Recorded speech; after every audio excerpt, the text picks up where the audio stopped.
Stand by in the studio.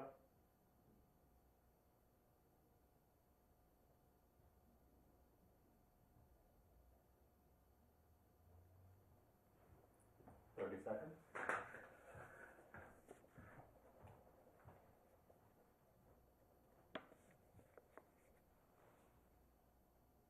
20 seconds.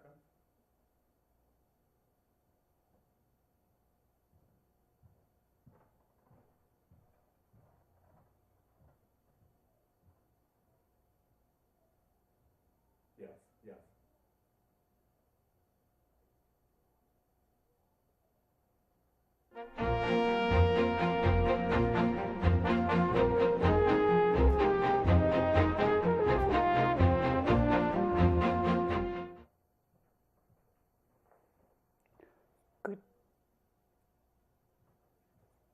Good evening. I'm your host, Karen Hudes. Welcome to DCTV's series on the network of global corporate control that is coming to you live today from DCTV's studios. Today's program is going to focus on our gift of love in the global debt facility. For new listeners, the network of global corporate control is a secret company that thinks it's owned the world because it's able to print all the paper money it wants for free, and then has the gall to charge us interest on country debt in a big scam. The network of global corporate control, as we have learned in earlier sessions, is trying to bring down the world in a crash of paper currencies and another dark ages, just like it did in the 300s. We've been describing the fight between the network of global corporate control and the Coalition for the Rule of Law, which consists of the BRICS. That's Brazil, Russia, India, China, and South Africa. The G77, which is 134 developing countries, and the growing number of people who see through this scam. A power transition model from the Department of Defense that uses game theory modeling is predicting that the Coalition for the Rule of Law will win with 90 to 95% likelihood. 2 weeks ago, we discussed the minutes of the meeting at the Philippines Central Bank on January 3, 1949. The minutes were signed by Jose Rizal, who you remember was the Black Pope, that is, the Superior General of the Society of Jesus. He signed it as the bailor. That is a fancy legal term which means that he was the owner of the assets that were placed in trust. The signatories included his lawyer, Ferdinand Marcos, Harry Truman, who was then the President of the United States, Dwight Eisenhower, who was then the commander of the Army, and members of the Philippines Central Bank, as well as the ambassador of the Pacific Union. This trust contains the world's wealth. It has 1,617,000 metric tons of gold, 1 million metric tons of platinum, 1 million metric tons of diamonds. It has artwork. It has other treasure. The minutes of the meeting say that this trust is governed by the Bilateral Minesfield Breakthrough Successor Agreement. I have been discussing this agreement. It puts the 188 ministers of finance and development of the World Bank and the International Monetary Fund in charge. They are to make sure that the world's wealth benefits humanity. They were supposed to start doing this in 2005, but we've gotten around to it now. I have a link which I'm going to be placing for the minutes so that you can see this yourself. I published the teleprompter before the broadcast because we have had interference from the network of global corporate control. They like to take down the live streaming on the internet. The most important words in the minutes are proclamation and declaration of the gift of love. I found out that I'm the overseer mandate trustee of the Global Debt Facility from Tiburcio Villamor Marcos. He is Ferdinand Marcos' son. On the 2nd of December, Tiburcio Villamor Marcos asked me to help him withdraw the assets from the global debt facility. This was after I refused on a scheme that he presented in June. What I told Tiburcio Marcos was that I was not going to do anything without the Board of Governors approving it, and that each time there was a withdrawal from the global debt facility, this would be with their express approval. I reminded the Board of Governors about TVM's attempt to leave the Board of Governors out of the equation, and about how I invalidated the attempt of the International Court of Justice and the CIA to steal the world's gold. And you can see the documentation on that also in a link to the teleprompter. I emailed all of the embassies in Japan and all of the missions in New York, and I posted this on my social media. What was my email about? I was preventing the Vatican's agent, Christine Lagarde, from stealing humanity's assets in the global debt facility. You would think this kind of thing was newsworthy, wouldn't you? You have not heard a peep from the media about this.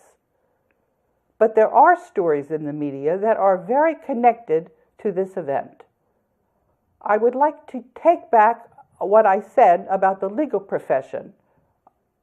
This based on the death of Antonin Scalia. Although it's only conjecture, I believe that Justice Scalia was murdered to prevent him from disclosing the fact that the United States is secretly being governed by martial law. Here are the facts. On the 3rd of February, I posted a very pointed tweet about, this was 10 days before the sudden death of Justice Scalia. I was criticizing him for refusing to tell the American people that the United States is governed by martial law. And you can see what I tweeted, and many, many millions of people have seen that tweet. I also mentioned the corruption in the Supreme Court, and I posted a picture of Justices Antonin Scalia and Clarence Thomas during the DCTV broadcast on the 9th of December. And that broadcast is now up on my YouTube. On the 10th of February, I told the American Bar Association that lawyers are too corrupt to regulate the legal profession anymore, and that there probably shouldn't be a legal profession. And the list of the attorneys that I wrote, the officers, the president of the American Bar Association, you can see, and none of them got back to me on this, either to say that what I had said was incorrect, just absolutely nothing. I had also been in touch with the DC Bar and their publication, The Lawyers. In January, their latest issue was saying that the Constitution of 1789 is in effect when it is not. There is an article in the Constitution of 1789 which is the way to measure whether we, the people, have given our consent to the way that we're being governed. When 2/3 of the state legislatures apply to the United States Congress for an amendment to the Constitution, there is supposed to be a convention to propose amendments. The state of Wisconsin believed that this threshold was passed in 1929, and you can see the letter that they wrote to the U.S. Congress. I have a link in the teleprompter. The United States Congress has refused to do its duty under the Constitution to convene a constitutional convention. Instead, Congress has declared a state of emergency behind closed doors. This is corruption, because the United States Congress has refused to convene the convention, and because the United States Congress and the legal profession have refused to admit that the U.S. Congress has been extending a secret state of emergency to justify martial law, the World Bank Board of Governors has declared the United States to be an interregnum. That means its government is illegitimate. On February 10th, I indicted the entire legal profession for covering this fact up. And this is what Justice Scalia said in his opinion about Article 5 on the United States Constitution in 1979. and the circumstances surrounding Justice Scalia's death, it can't be ruled out that Justice Scalia was murdered. And I'd like to read what Justice Scalia said.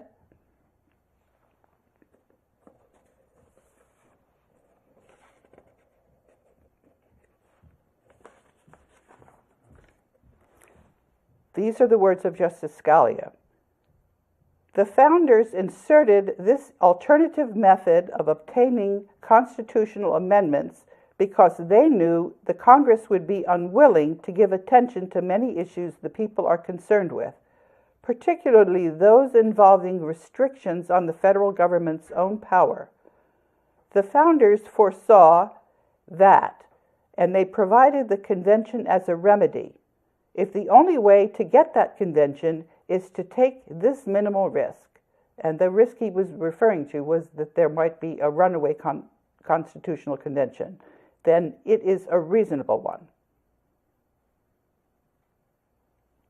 The network of global corporate control is having a very hard time with these truths. This morning, when I went to look in my computer for the teleprompter, I found that my computer had been hacked, and I had to rewrite what I wrote for the teleprompter. And you can see, if you look at my social media, the two versions.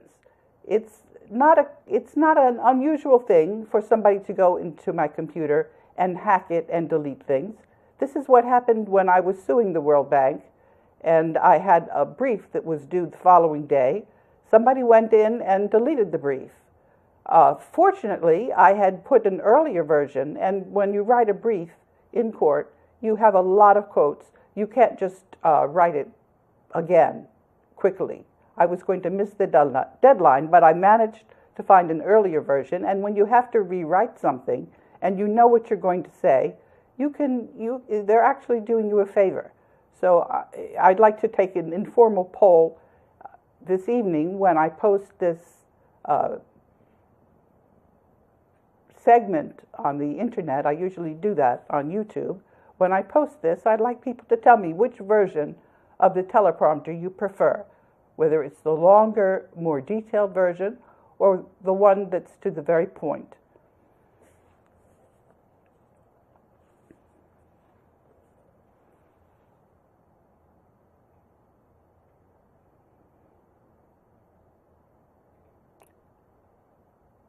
Let's talk about the way forward. The people on this planet know that there is gold that belongs to them.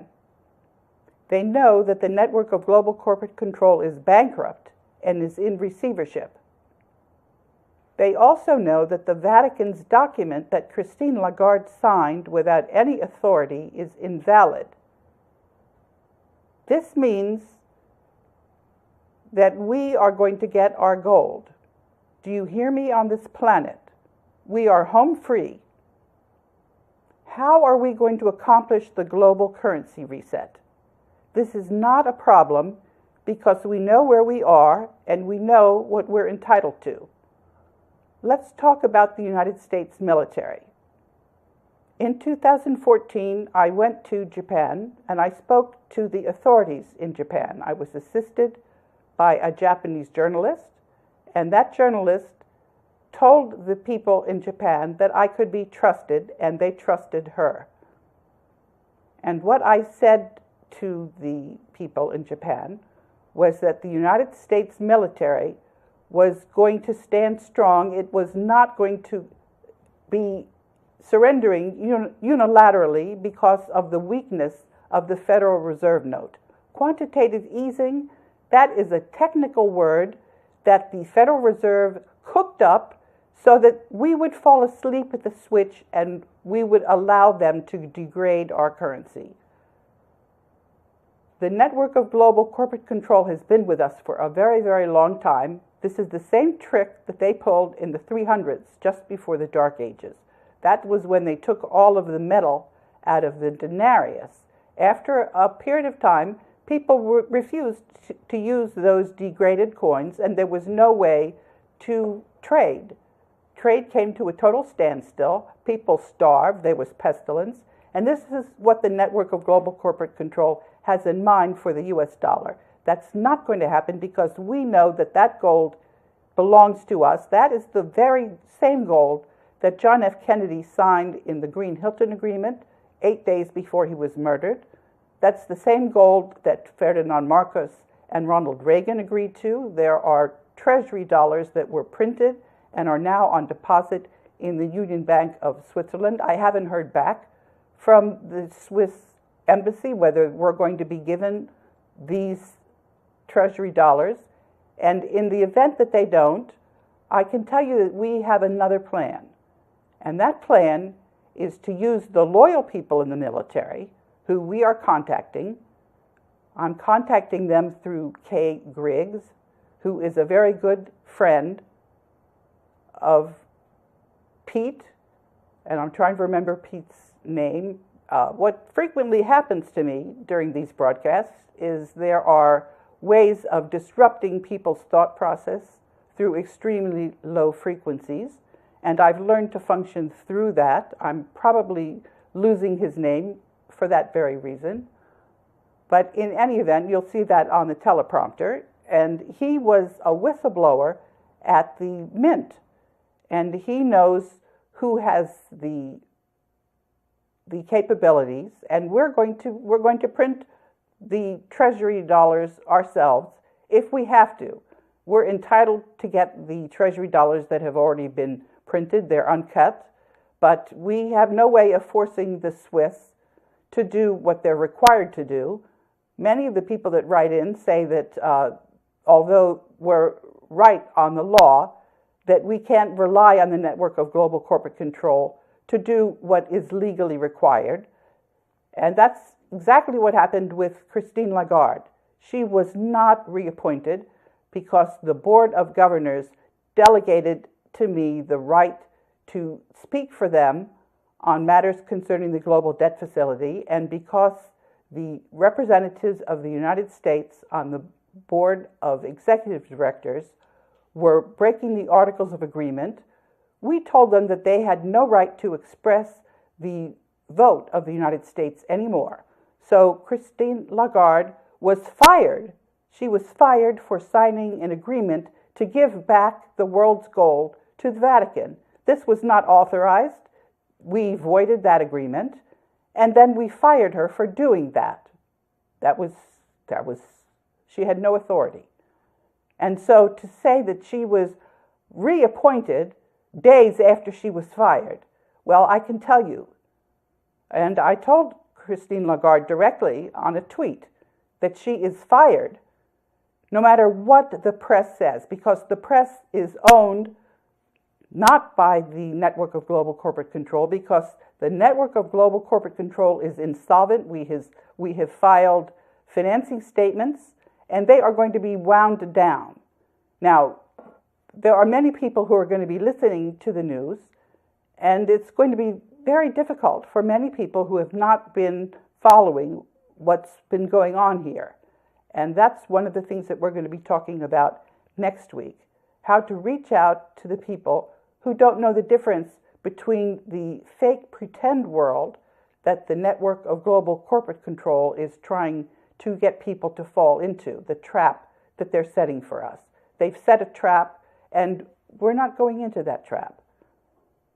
And the United States military is not surrendering unilaterally through a crash of the Federal Reserve note. And the real test is going to be whether people can reach out to the ones who are just paying attention to the mainstream media to prevent them from panicking and to prevent them from believing the lies that they're going to be told. This is going to be it's going to be a test. And the reason why I'm so confident that we are going to win this test is because of the strength that humanity has. We'll be talking about this in great length during the global currency reset. You can read from Betsy Banfield Malloy what powers we have. I'd like to show this clip of an 84-year-old man who demonstrates the Chinese art of, and I'm sure I'm pronouncing this incorrectly, Qigong. If you'll roll that tape, please.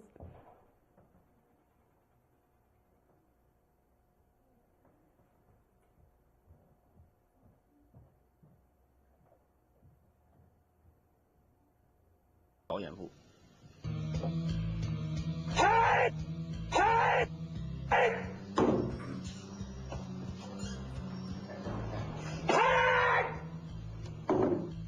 这还只是武汉奇人邱福义所练奇功的一小部分，而他今年84。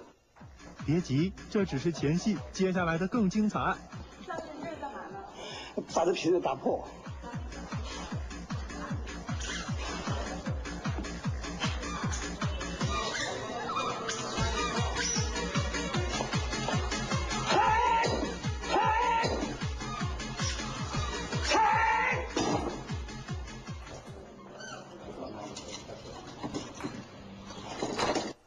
接下来是隔空移物。20 seconds left in the video. Ah.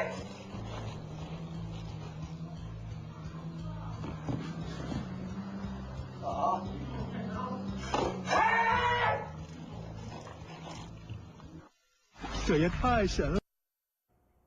Hello, hello. Stand by.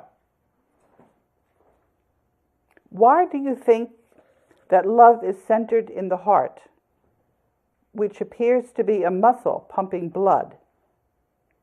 There's sometimes talk about a dichotomy of the heart and mind, where the heart has emotions and desires and the mind has intellect.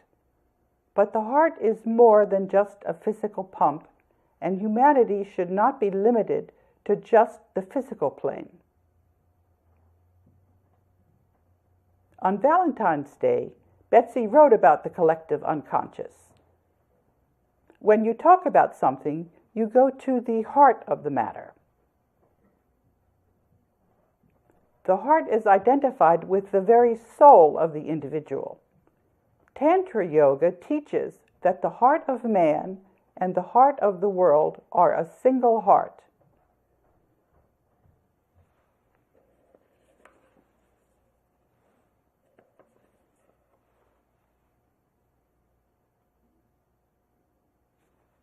I'm looking now for, there it is. I'm looking for the chart of the psyche. You see that there's the crown, and this is supported by knowledge, and the self, and then the ego, and then the central nervous system. But there's also the intellect, which is understanding, and there's emotion and judgment, and there's the voluntary processes. But on the other side, there is a connection between ourselves and what is called the collective unconscious. There's inner intellect, there's inner emotion, and there's also instinctive processes. We're going to be learning in the Global Currency Reset that humanity is actually all interconnected. We're all one. And that's one of the reasons why I'm very optimistic that we're going to be able to function in a way that's not chaotic and that's systematic, and that we're going to care for one another.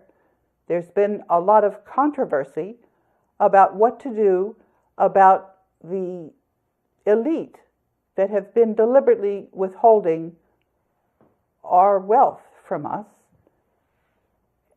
And it's very important that we not rush to judgment.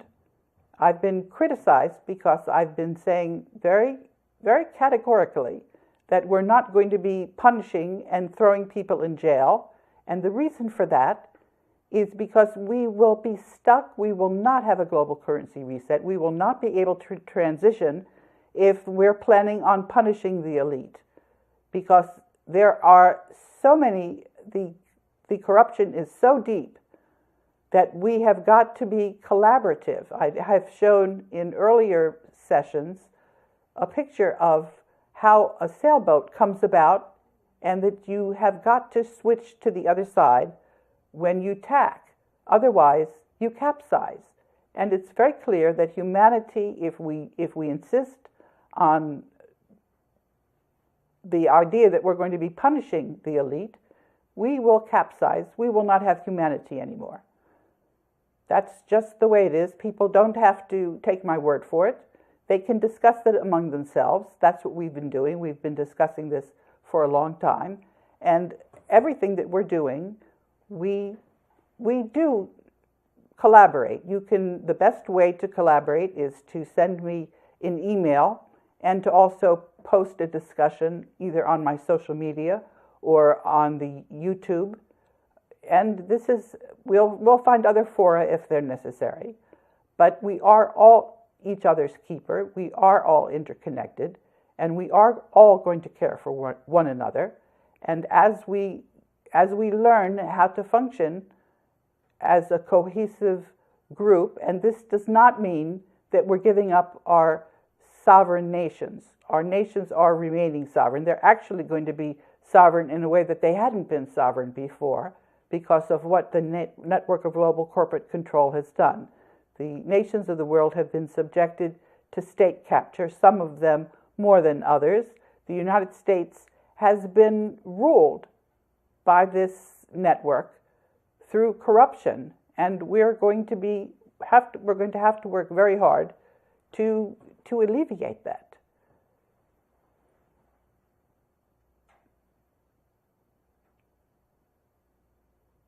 I'm thinking now about how to wind down the program. It's been a very difficult program to prepare for, not just because of the interference, but also because of the special role that I'm trying to play. I'm trying to be transparent and to communicate everything that's going on the social media. I don't pull any punches. People have seen that when there's a problem, I let people know that there's a problem. We are very much all in this together. This is a group effort, and we are going to manage to have a peaceful transition. We're going to get rid of the corruption, and we're going to be caring for one another. I'd like to thank you for listening to this segment of the Network of Global Corporate Control. And I'm being told that we've actually got a couple more minutes. It's a learning curve. It's a very steep learning curve to have to be the overseer mandate trustee. And you'll have to bear with me as I learn. Also in the global currency reset, we have not been given the opportunity to prepare for this the way I wanted to. And we're going to have to find out whether we can communicate with each other in a way that makes this peaceful. I think it should be. The Global Debt Facility was established by Ferdinand Marcos and Jose Rizal for this very day. We are now launched on the global currency reset. We are going to be reclaiming the world's wealth. It's a wonderful opportunity for us.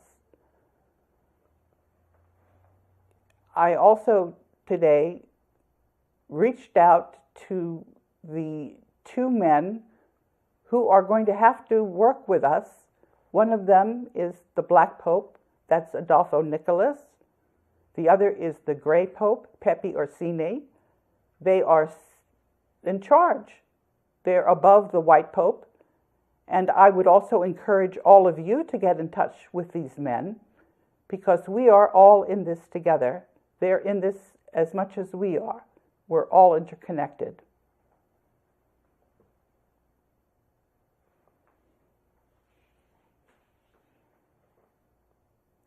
I'm smiling because I'm thinking about the gift of love that we got from Jose Rizal. It's very meaningful that we were able to accept this gift from him.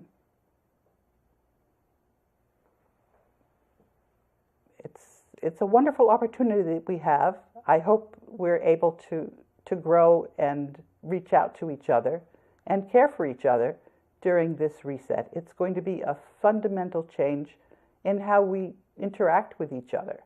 I hope that it's going to be governed by love. Until next week, I'm your host, Karen Hudes.